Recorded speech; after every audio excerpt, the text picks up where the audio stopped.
কি গণতন্ত্র বুঝে? পুলিশ তো একতরফা কাজ করতেছে, পুলিশ আর দেশের জনগণের থাকে নাই।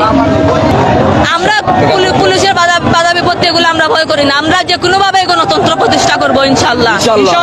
আমরা দেশের গণতন্ত্র ফিরিয়ে আনার জন্য যত রকম আন্দোলন করার সংগ্রাম করা লাগবে, যাদের সাথে লড়াই করা লাগবে আমরা লড়াই করে বাংলাদেশ জাতীয়তাবাদী ছাত্র দলকে কোনো অপশক্তি দমায় রাখতে পারবে না, এখনো পারবে না, ভবিষ্যতে পারবে না ইনশাল্লাহ।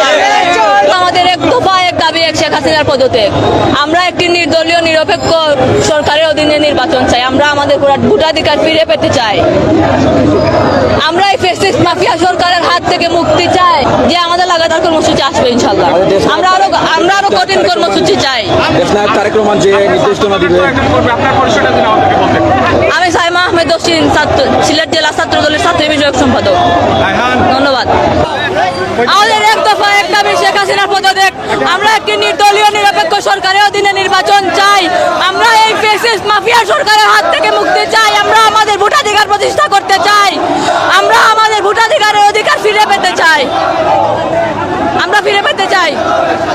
আমাদের এক দফা এক দাবি, শেখ হাসিনার পদত্যাগ। আমরা নির্দলীয় নিরপেক্ষ সরকারের অধীনে নির্বাচন চাই, আমরা আমাদের ভোটাধিকার ফিরে চাই, আমরা এই ফ্যাসিস্ট মাফিয়া সরকারের হাত থেকে মুক্তি চাই।